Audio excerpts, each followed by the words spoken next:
What is going on, guys? In today's video I will show you the best Storm Crows Beastmaster build in Last Epoch Season 3. This guide will break down everything step by step. So first I will give you a quick overview of the setup, then we will move into the skill trees and explain how each one works. After that we will look into the gear, passives, idols and the blessings to make this build shine. And finally I will show you how to play in both the mapping and bossing, and take this companion build all the way into the insane levels of DPS. Also, if you're interested in buying other PC or console games with 50 or 70% discount, then check out Instant Gaming. For example, I want to buy Elden Ring, so we just click on Add to Cart, then click Pay, then input our details and pay. After payment is complete, we will receive activation key, then copy and paste the key in, and it's that simple. So what are you waiting for? Click my link description and check out Instant Gaming for yourself.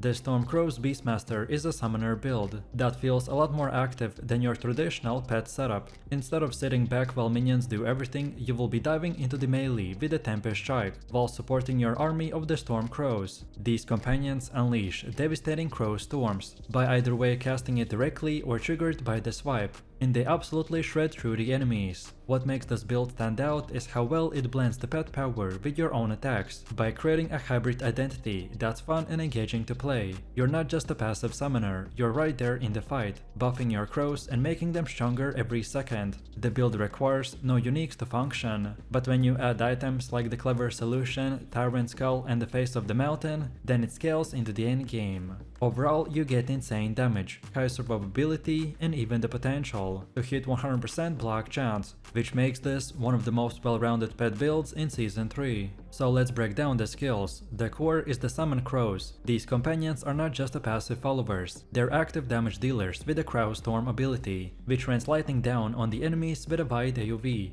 They scale hugely from your own melee attacks, because every time you attack with the Tempest Strike, they gain extra flat damage thanks to the Gladiator of the Logan. And once you've reached 50 intelligence, then that damage gets doubled through the scheme of the Architect, and that's when the Crow of Storm really starts to obliterating the whole screen. Next we have the Tempest Strike, which plays a huge role in your personal contribution. On the surface it's a simple melee strike, but it has an insane synergy with the crows. It buffs their damage, stacks Gladiator of the Logan, and keeps your army in the peak condition. With the Wind Booster it recovers mana and grants haste, so you can maintain smooth uptime, while speeding up both your own animations and the crow's attack rate. Then we got Warcry, which is like the Swiss army knife of this build. Casting it will instantly boost your Storm Crow's crit chance, which makes sure that the Crow Storms will constantly land big hits. On top of that, it cleanses elements and provides a 1-second window of invulnerability, and gives you the Berserker buff for even more attack speed. That extra attack speed will tie back to the Gladiator of the Logan again and lets you stack it faster and faster. Next up we got Swipe. Every time you swipe, your Storm Crows will unleash lightning storms across the map. And because Swipe also gives you a health regen and a kill threshold, it doubles as a survivability tool in a tight fight. And finally we have Fury Leap, which is your primary mobility skill. This is not just about moving from A to B point, it makes you invulnerable while you leap, allowing you to dodge deadly telegraph boss attacks. Then you land it, it buffs the crows and even provides another cleanse, so you're not only repositioning yourself, but also keeping the entire army buffed up.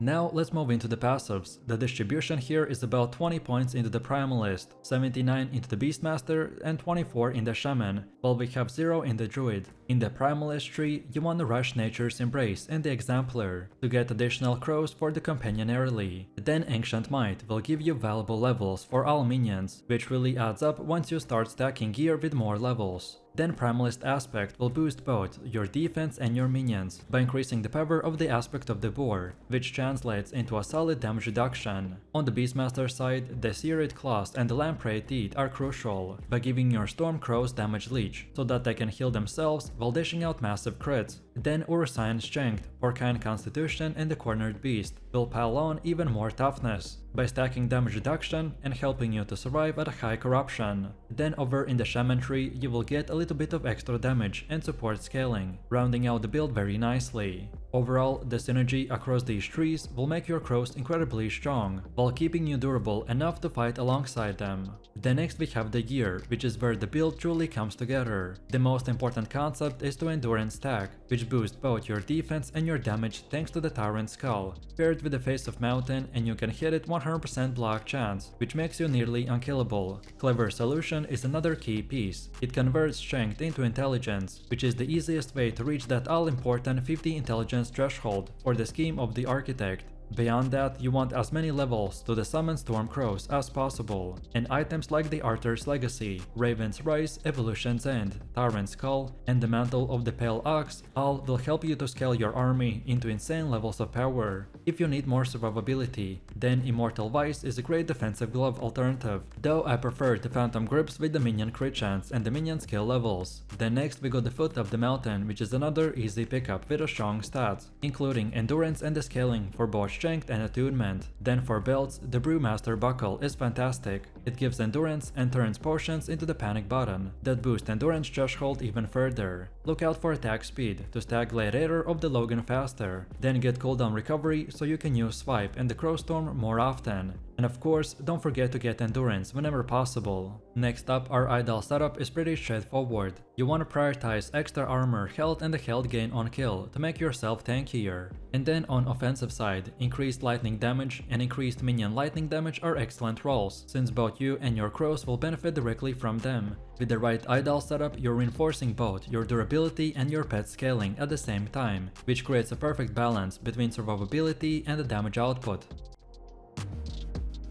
Then for blessings, I specifically made this to fit our hybrid style, so the Grand Echo of the Solarium will cover your void resistance, helping you to shore up important defensive layers. Then the Grand Rhythm of the Tide will give you strong health regeneration, which synergizes beautifully with the endurance stacking. Then Grand Resolve of Humanity adds all resistances at once, which makes you cap defenses much easier. Then Grand Bulwark of the Tundra brings a huge boost to the armor. And finally, the Grand Embers of Immortality adds even more endurance to push both your survivability and the damage scaling through the Tyrant Skull. Together, these blessings will make your whole build's identity, so you're durable, consistent, and still outputting massive bursts of lightning damage through the Storm Crows. And now finally, let's see how to play this. The rotation is pretty simple but very engaging. You want to cast Warcry on the cooldown for its buffs and defensive utility, then attack with the Tempest Strike consistently to stack Gladiator of the Logan and keep your Storm Crows empowered. Then use Swipe whenever it's off cooldown to trigger the Storm Crows and destroy groups of enemies. And if you want, you can also cast the Crow Storm directly for the extra damage. Then Fury Leap will get you around quickly and help you to avoid big telegraph hits, and even on top of it, buff your crows when you land it.